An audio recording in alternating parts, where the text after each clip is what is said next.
Welcome to the Pro to Pro podcast, where we explore the stories and strategies of successful entrepreneurs.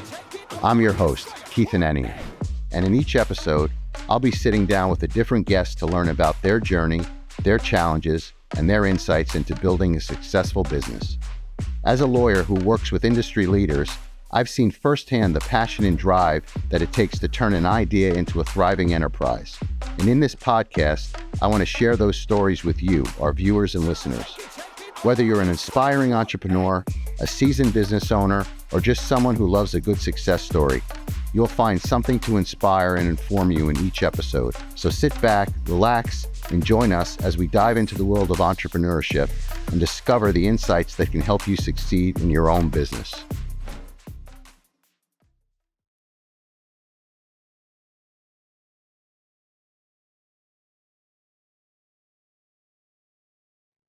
Hello, everyone. Welcome to Pro podcast. This is our first episode, and I have the pleasure to bring my wife as our first guest, Kristen Hanenian.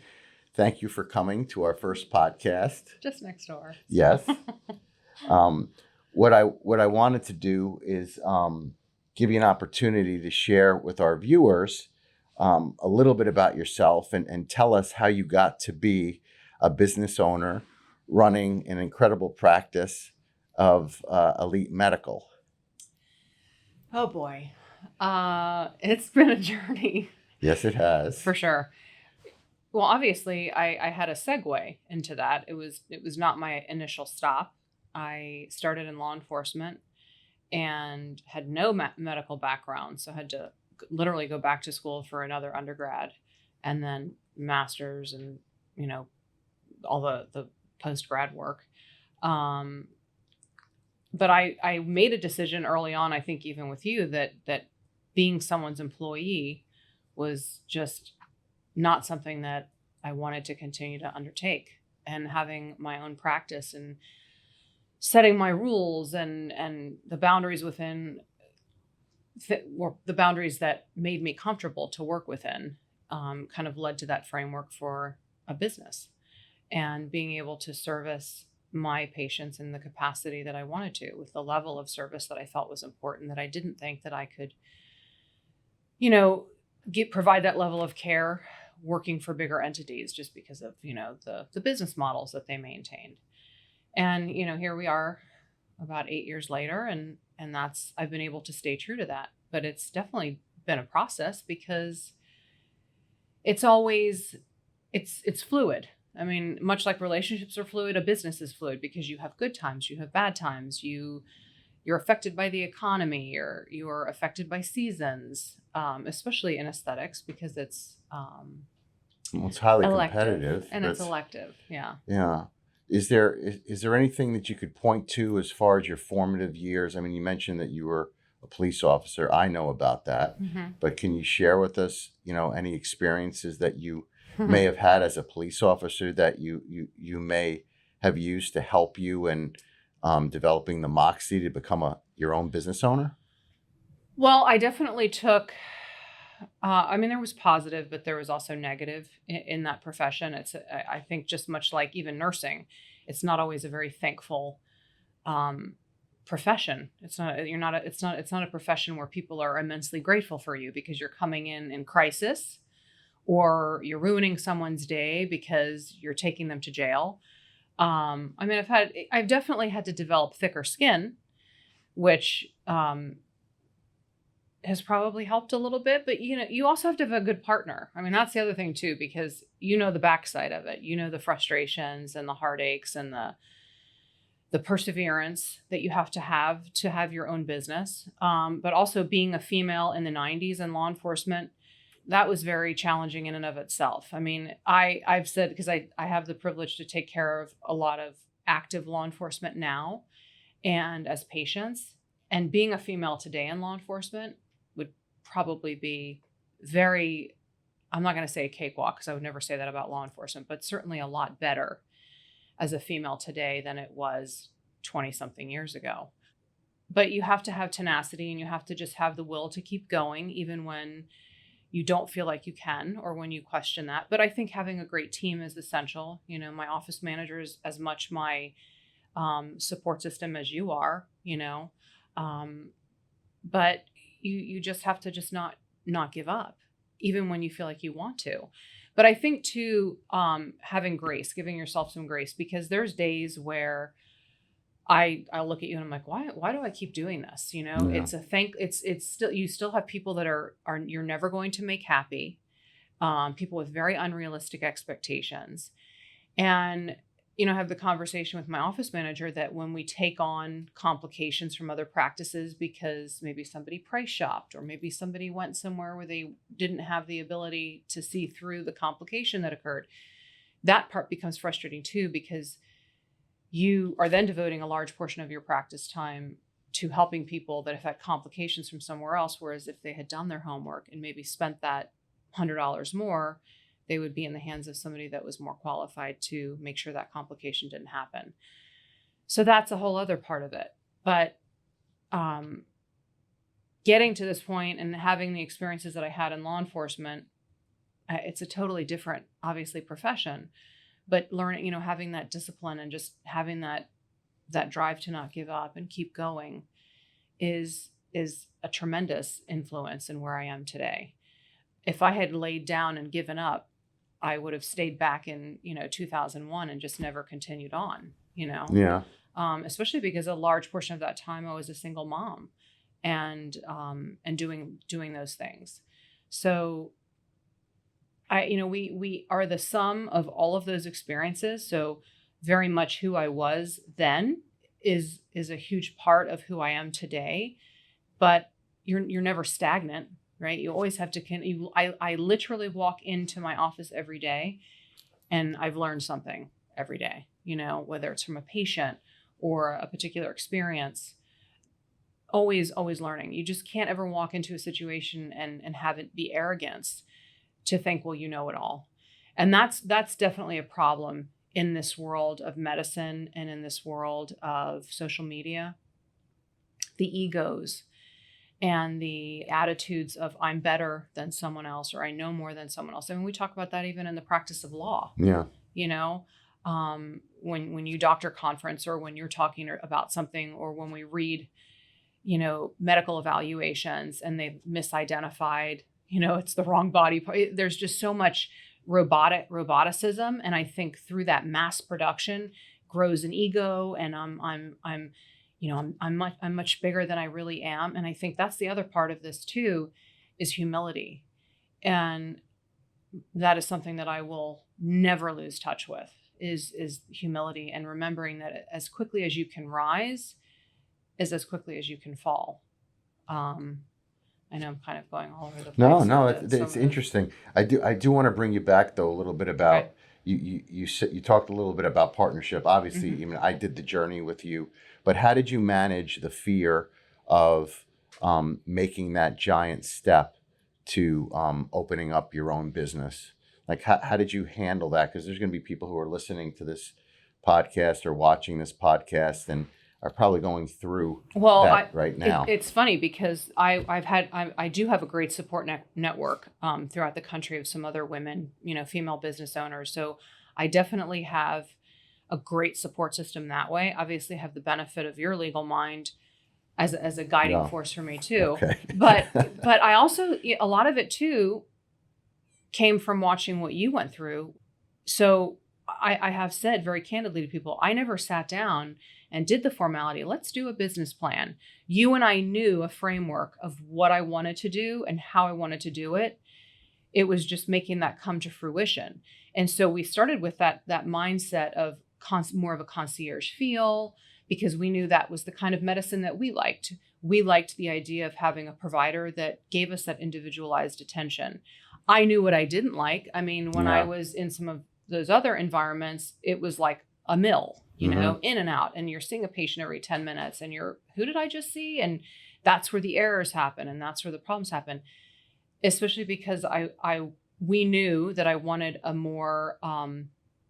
I wanted that patient connection. That was important to me personally. And I think important to most of my patients that I continue to see and retain all these years now in. But I would love to sit and say, oh, I had this whole business model written out and I did this and that, but there was just a lot of moving parts that we went with. We knew how important, obviously, my education was. We know how much I invest every year in training, whether it's international or whatever the case may be, how I choose to spend my training funds. But the ongoing education component was huge.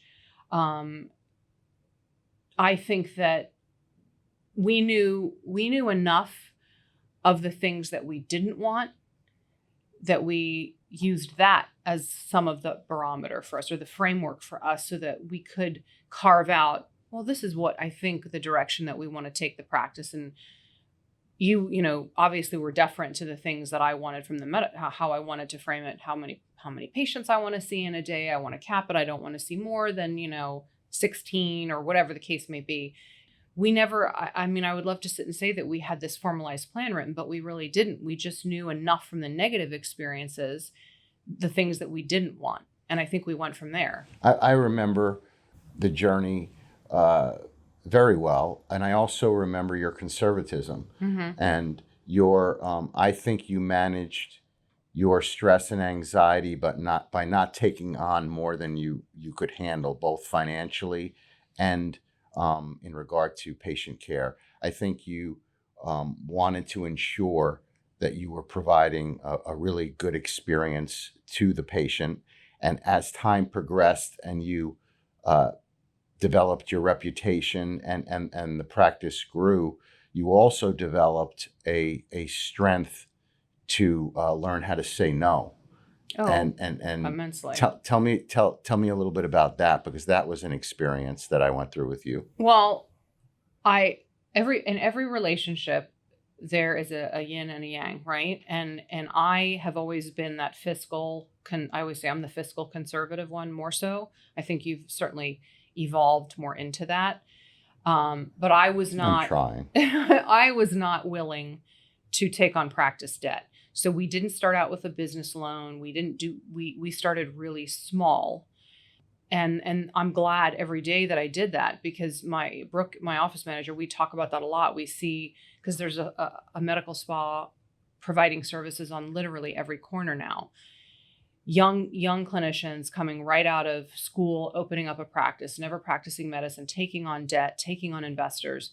And we knew early on I was not going to be a slave to anybody else, because that was the whole point of not being a part of bigger practices, because non-competes, restrictive practice, telling you the things you're going to do and not do. So we knew already the things that we didn't want, but not taking on debt was number one for me. Well, let me bring you there, because that's how you live your life, essentially. Yeah. And you were true to yourself in making that decision on the front end, which I think is very important, because what that does is that sets the foundation of your approach to your business. In other words, you're not going to go outside of your comfort zone just for the sake of opening up the business, because you knew, for your managing your own anxiety, your issues associated with creating the business, that was a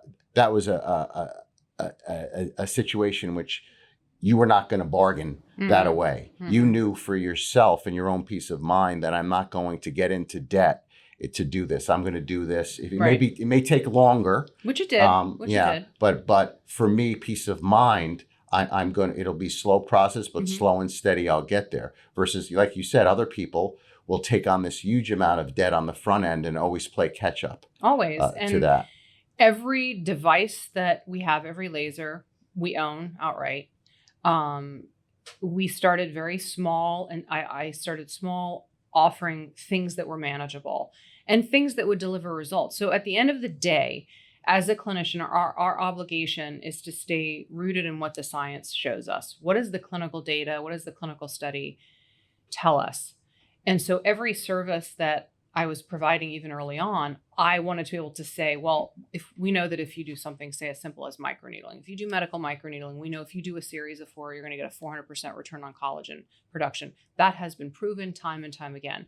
The other part of it too is only choosing to offer those procedures or treatments that have been around for a long time.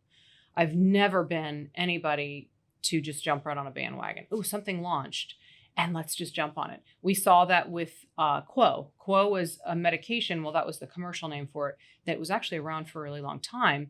And they used to treat it. They used the medication to treat men that had Peyronie's disease, which is that abnormal, that curvature. They're pointing over to Yes, yeah. it points to the right or the left. But in any event, but they launched it for cosmetic purposes for cellulite in women.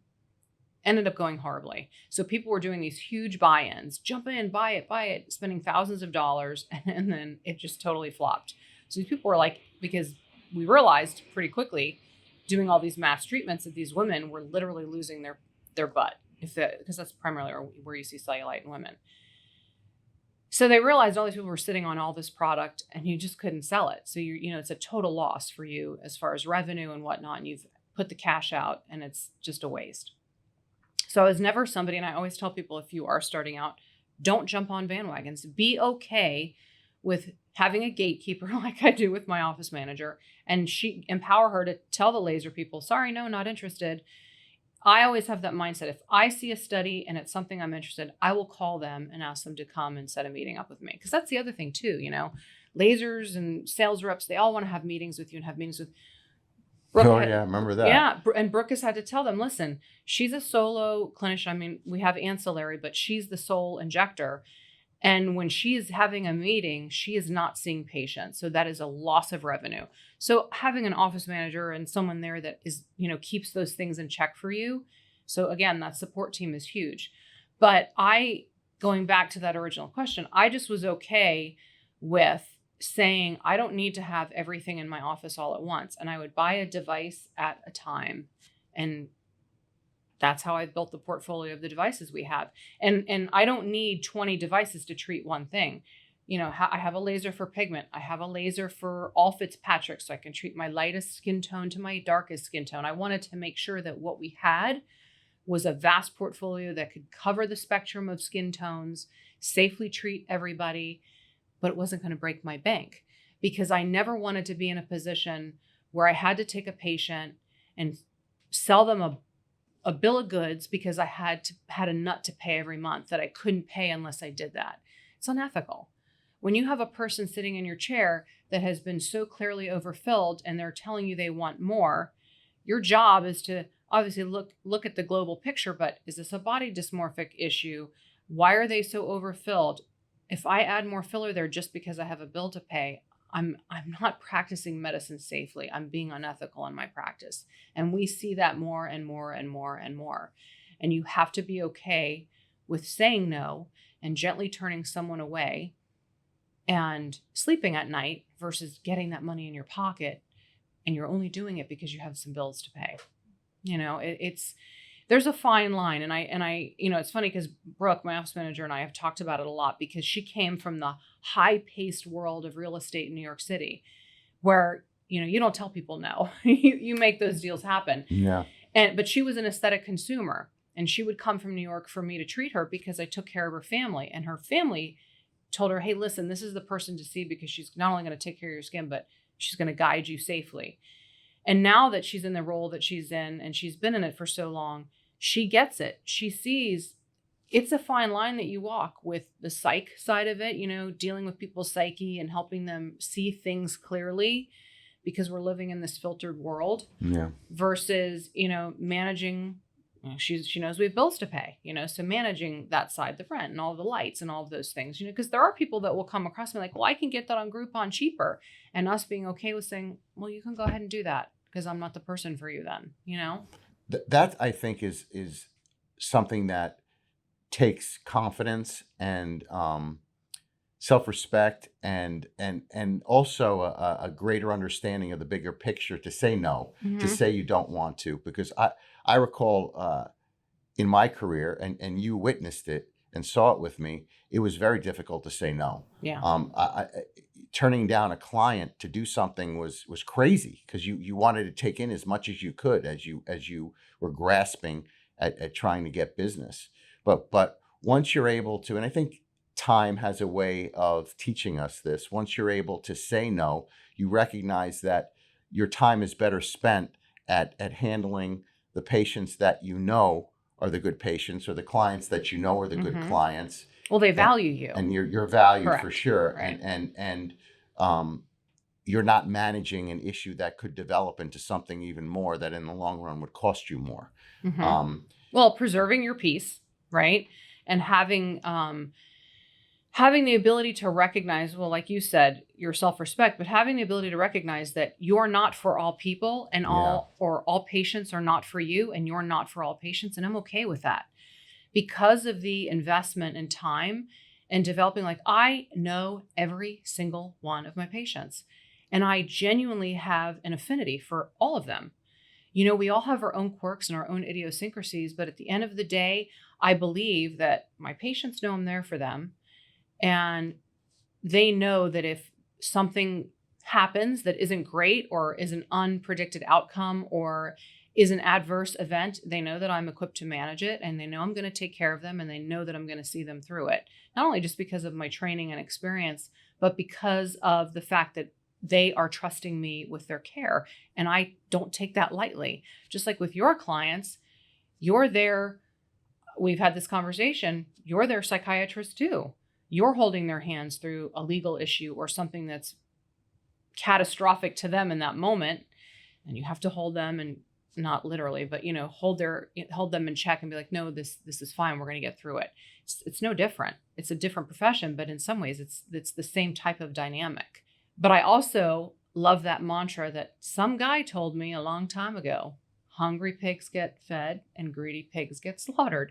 So even though that's obviously dumbing things down and really simplifying it, at the end of the day, I think that people that are motivated solely by money and solely by how much is going into their bank account, not giving back. I mean, I take it to the, when Brooke and I go out to the spring and do things for, the spring is near and dear to my heart for so many reasons. But when you don't give back and you don't see what's going on within your community and have an altruistic heart, you will eventually fall, because when you are driven by greed and guided slowly by greed and guided solely by the almighty dollar, you are just missing a bigger picture.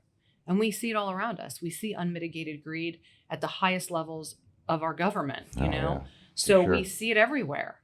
And greed isn't just also about money. It's also about power. It's about position. We see it in the aesthetic world. Who's in this circle? Who's this leader? Who's doing this? Who has a blue check mark?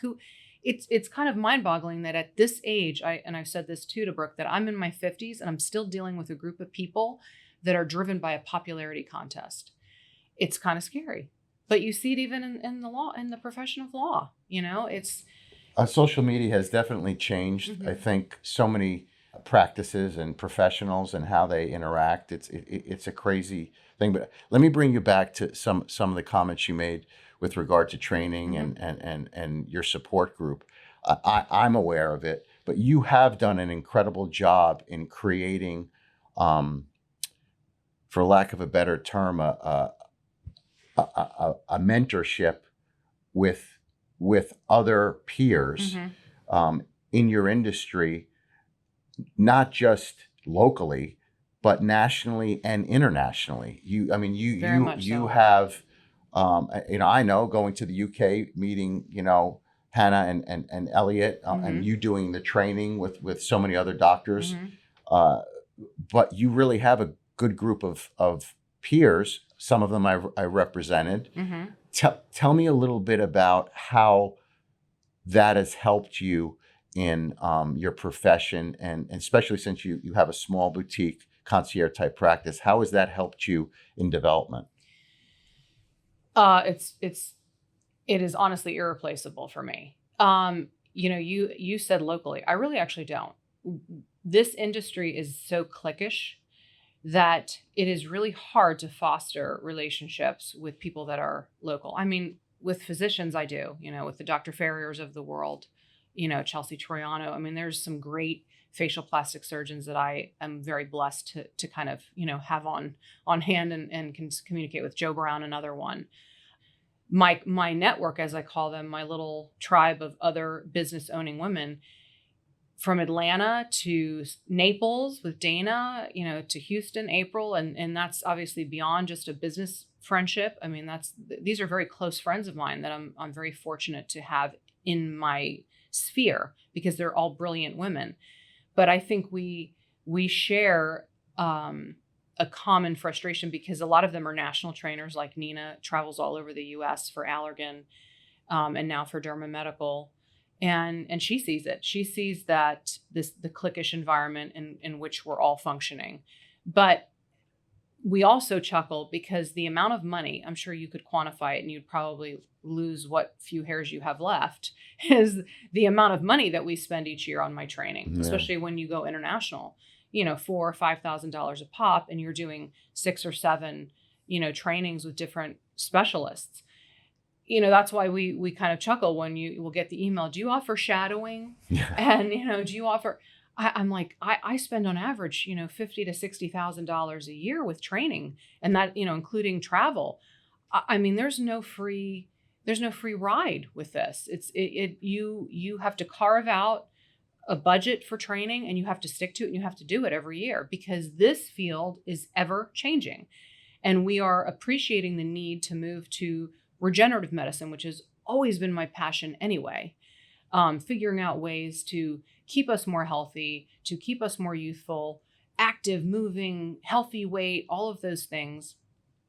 Now being able to offer, telomere testing and giving us pictures of what's going on within our body to make better health decisions. And I know that's a whole other subject, but these women, this network of women, is very crucial, honestly, even for my sanity, because they deal with the same struggles that I do. And there's not a day that goes by that we're not in our text group. Hey, what do you guys think of this? Dana sharing her expansion. We cheer each other on. We share each other's heartaches.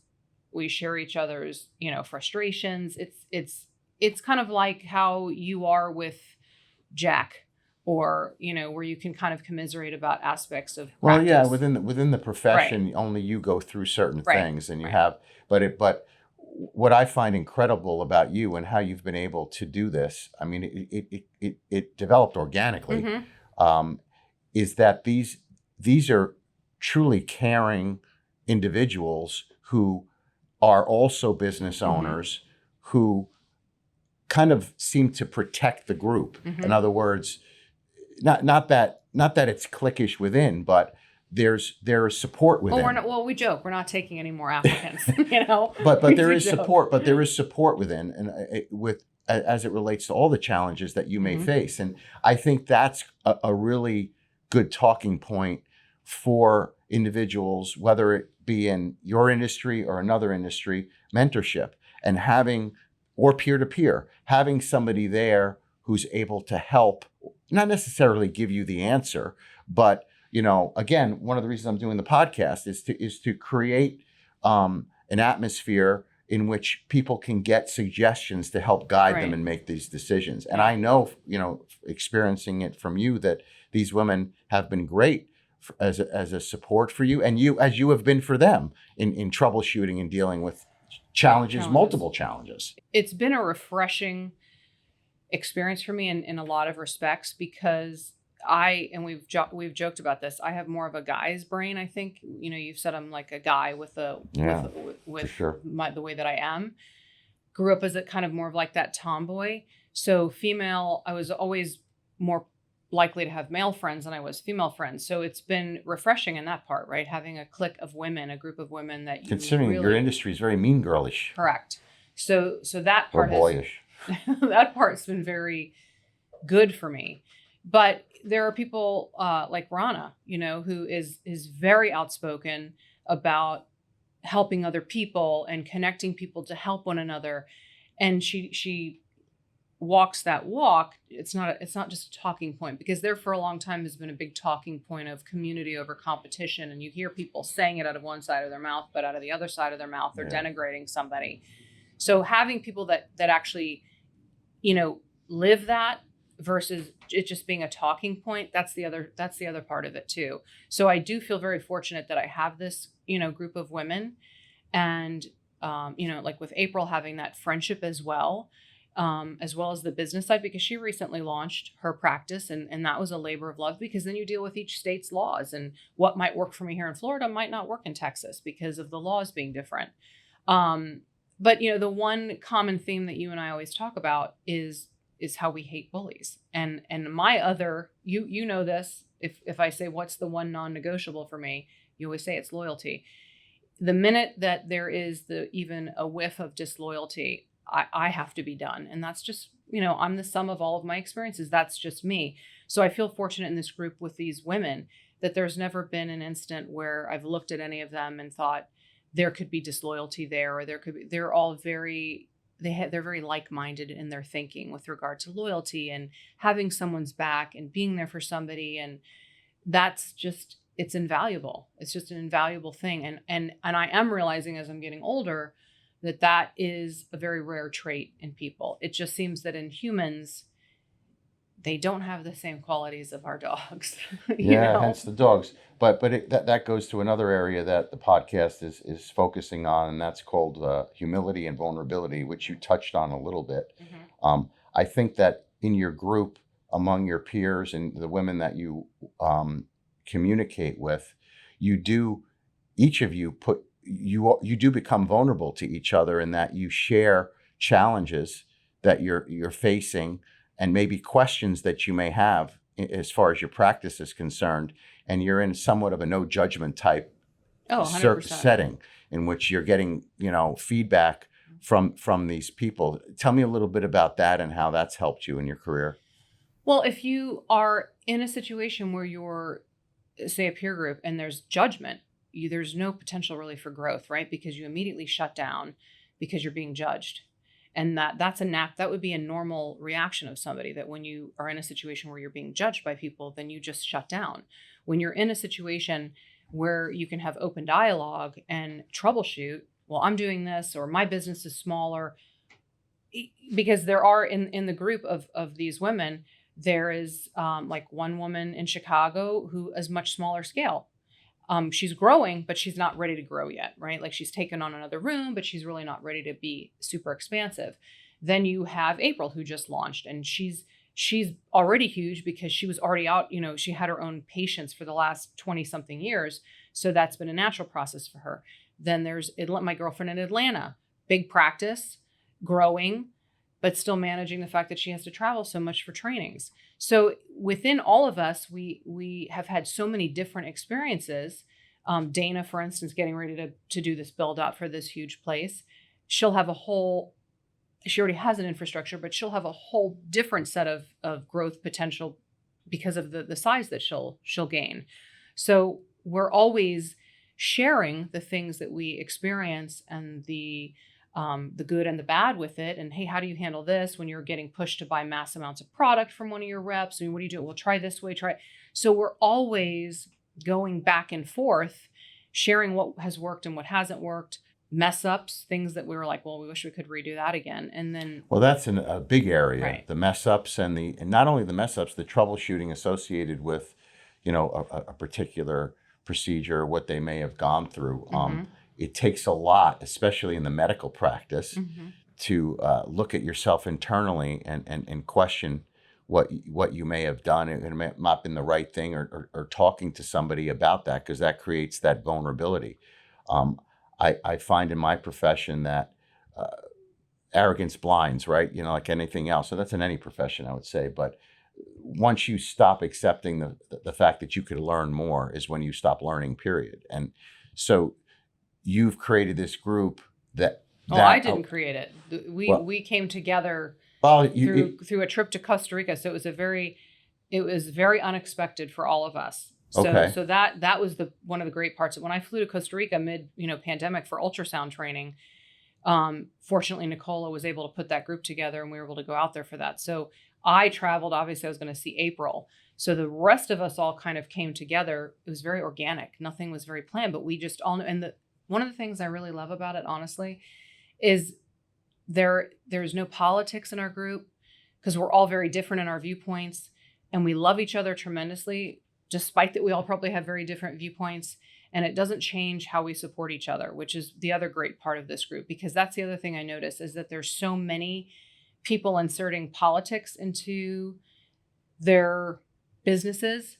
And that's problematic too. So the politics, we can get into another podcast to talk about politics. But you understand what I'm saying. Sure. It can be a very divisive topic, even in friendship. So that's one of the things that I really love about this group of women is we can all think very differently, and it doesn't change the fact that we love and respect each other.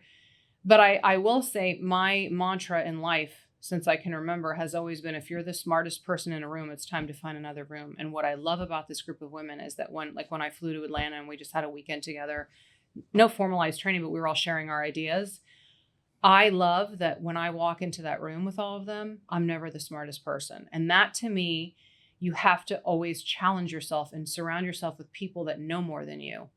And that's one of the best parts of this group of women is that I was fortunate enough to kind of have us all, we were fortunate to come together by chance or whatever, again, under the guise of that we were all seeking more learning experiences, but we all treat each other like we're not the smartest person in the room. When I walk in, though, I think I'm not the smartest person in the room. So I feel like I'm always going to walk away with something.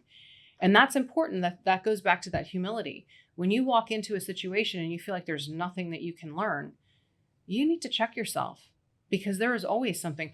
Even with my ultrasound, I had the opportunity because Nicola brought Leonie Schelke from the Netherlands to train us on ultrasound in Costa Rica. And I was totally in awe of this woman because she's just a wealth of knowledge. But I'm still reviewing those notes, still getting comfortable with what's anechoic, what's hypoechoic, figuring out how to read ultrasound. So it's just something that you never stop your evolution of learning. Law. You can't not read about law because it's always changing, right? Yeah, every day. Our governor just signed a whole new thing for people. So a lot of angry attorneys. Right. So that's the point. Like, you just can't ever be static. So having this group of peers, this peer-to-peer, I love that I'm not the smartest person in the room, because I'm just surrounded by these brilliant minds that know so much. And that inspires me.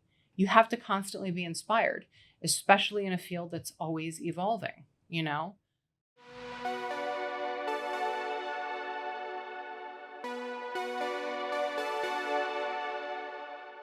To a little conversation that I wanted to bring up regarding fitness and exercise. And, you know, both of us are no strangers to the gym. Right. We have a passion for the gym. We work out all the time. Talk a little bit about how exercise is in your life. I know how it's in your life, but how you manage that in relation to running a business, being a wife, being a mother, being a dog mom, and all those other things. You're right. It's been around for a long time for me. I mean, even the first go around of college, it was, you know, there. I don't think I had the level of commitment way back then, but probably in high school, obviously, you know, you play sports, you do things. But you don't, when you're young, you have the blessing of being young. So you don't think about your mortality when you're young. You don't walk around thinking about that. Got into law enforcement, obviously needed to stay fit.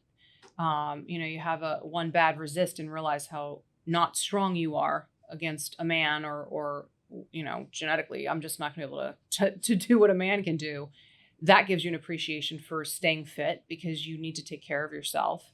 And then as I got older, I realized what a great stress relief it was for me. And now as I'm even older, I take issue with the mindset of, you know, there's a pill for everything. When you practice primary care, you look at modifiable risk factors and non-modifiable risk factors. And let's just say blood pressure, right?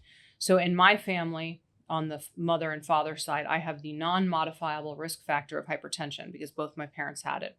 My older brother has it. That was making me that I would be very likely to develop hypertension as I got older.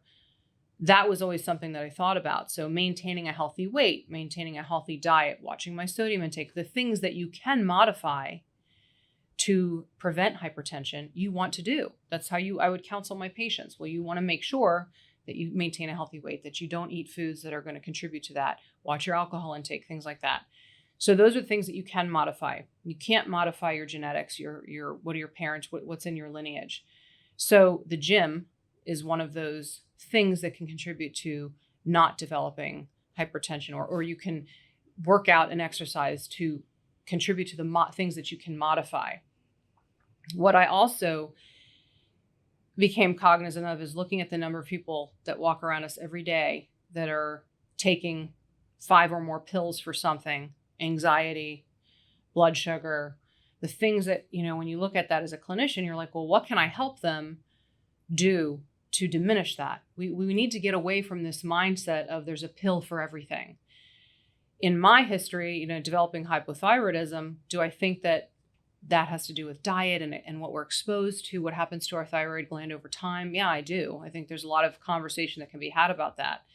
But it's interesting that as I personally lost my postmenopausal weight, my thyroid demand for replacement changed. I've been able to lower my dose. So I think that there's a lot of things to be looked at. But I personally just had this mindset that I was not going to be somebody that wanted to have to take a ton of medications as I got older. I wanted to modify that as much as possible. And the gym has been a way that I feel that I've been able to do that. Exercising, lifting, again, going back to the studies, how do women preserve their bone density? Weight resistance training, strength training, being smart about it, because as we get older, we don't heal the same. We've had that conversation. I can't lift like I did when I was 30 years old. And that's okay. I'm okay with that. But it is the gym is my drug, if you will. It is my healthy drug. It is the way that I'll preserve my skeletal muscle. It is the way that I'll preserve my bone. And the other part of it too is practicing what I preach.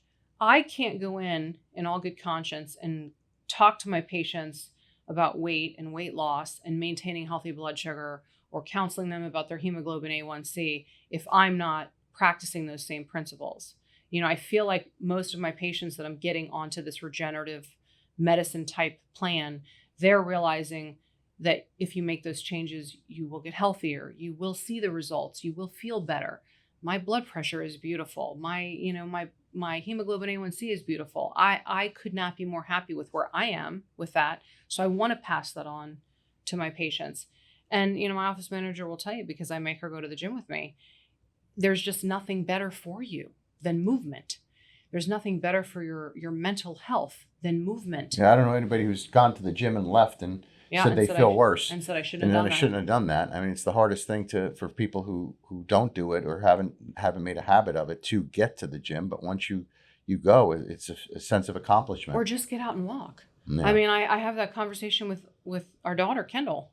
As she focuses on her engineering degree and becomes so focused on her books, and saying, get out and go to the gym. It's the best thing you'll do for your mental health. Mental health is a big crisis in this country, and nobody's talking about that like they should be, along with, several other things. And when you look at mental health, and I think that we need to do an analysis on mental health issues with lifestyle choices, sedentary versus active. A lot of times it becomes a cycle. You become depressed and you don't have the desire to move. You don't have the desire to get out. I've always been super transparent about my struggles with postpartum depression with both my kids. And I remember, especially after Justin, just not wanting to go out and get moving, and you've had a cesarean, you're recovering from a cesarean, and then you have the surging and the changes of your hormones. And I see how you can fall down that rabbit hole, and just, it's really hard to get out of. But movement is a game changer, because then when I finally said, I'm going to get out, I got to do these things, you feel better. You start to feel better. And then you find your way out of that hole. Sometimes you need the help of an antidepressant. Sometimes you need the help of psychotherapy, which is also underutilized. But there are ways through the quagmires. And I always say that the common theme is movement, getting out, getting the endorphin release. And how do we do that?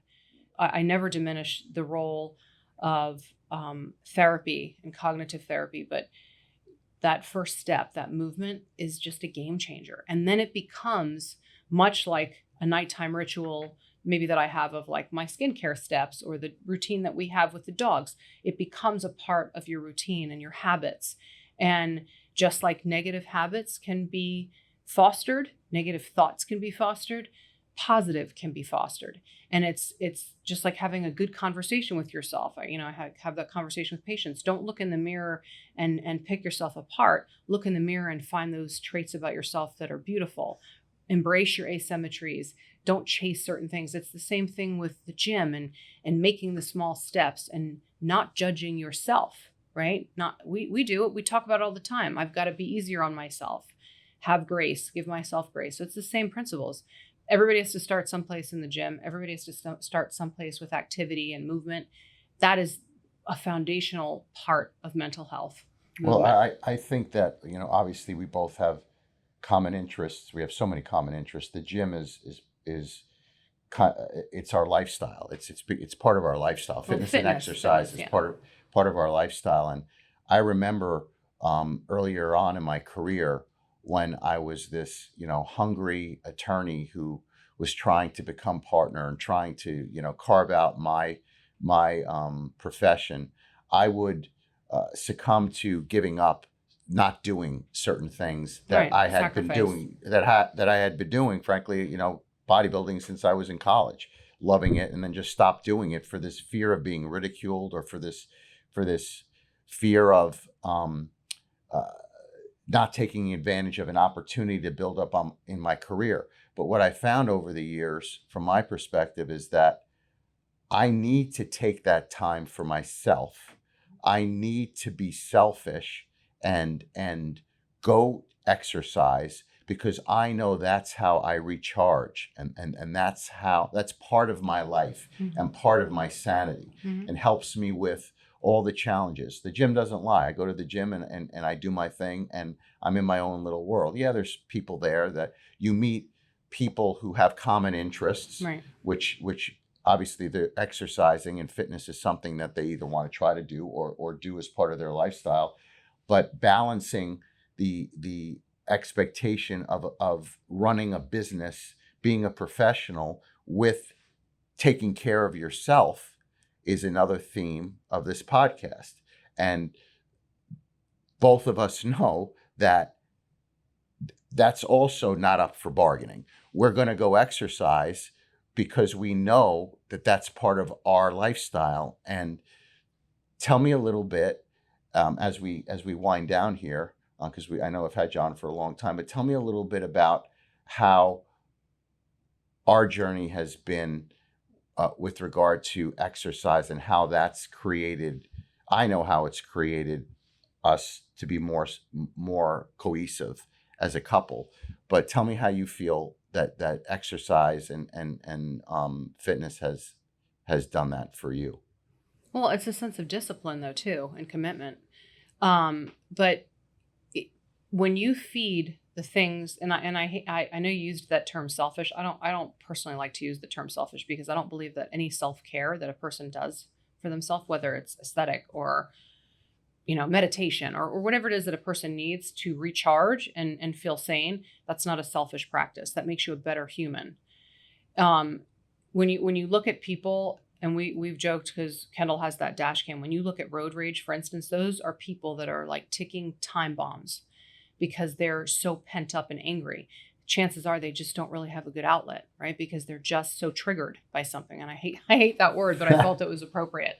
So I think that for us, I never really had a time off from the gym. Like you in life went for a period of probably like 10 years or so, if it was that long. I think I was severely depressed, right, when I look back in retrospect. Right, where you didn't work out. So getting back into it, then it became just a part of your day-to-day life, and you knew that you weren't going to have a mate that just didn't share that same interest or drive, because it also means that it's somebody that possesses a form of discipline, because you're disciplined enough to make those choices. I'm not going to miss out on that. I mean, we miss days here or there where we just don't do it because we don't feel like it. And that's okay. Yeah. It's not the end of the world. But because you do things that give you that inner peace, which is ultimately, I think, what the gym does for both of us, or just exercise in general, it just makes you better able to manage other things, because you have done the things that recharge your soul. Because I put those headphones in and I go and I just do my thing and it feels good. I might cut up a little bit with Brooke. We have a good time. But even with Brooke, sometimes I'll be like, I'm checking out from you because I need to listen to some music. And she's like, okay, I'll see you in 30 minutes or whatever. And that's part of who we just are. And then as we get older, it's going to be important because we know the long-term benefits of it.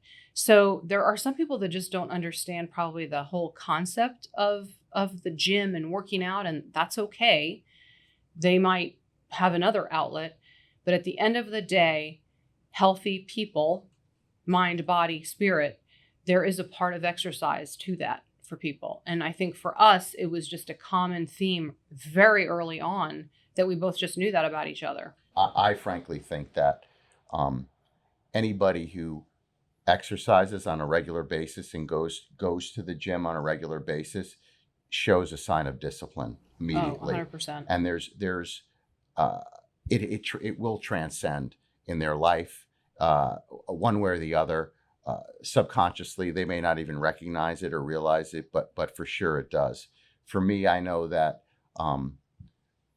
when I go and I exercise and I work out, I'm not thinking that, oh, this is a discipline. I'm disciplined by doing this.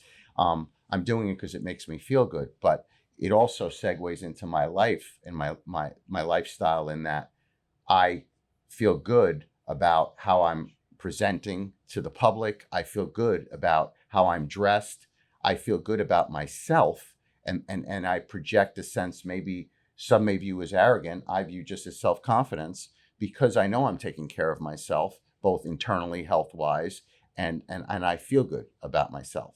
So it's an area that we're going to get into in this podcast in greater detail, because many of my guests also view fitness and exercise as part of their lifestyle. Essentially, it's not an option for them, and obviously we use it for so many reasons. But it really shouldn't be. Exercise, and I know you're wrapping up, but it should never be looked at as an option for anybody. At the end of the day, we would eliminate so many burdens with regard to even healthcare if people adopted a more healthy lifestyle. So it is not it's not a negotiable for either of us. And I think it's what we've tried to instill even in our kids, some successfully, some not so successfully. But it is one of the healthiest things, I believe, especially for a couple, that you can do. Oh, for sure. Do it as a shared interest as you grow together. Yep. Well, I want to thank you for doing our first podcast. Not only our first podcast. Did I together, really have a choice? Yeah, is more of the appropriate question. And I want to thank my office manager for being off in the wings over there. And we're going to bring you back, because I think there's a lot more that we can cover together. With that said, thank you all for watching Pro to Pro, and we look forward to bringing more content to you.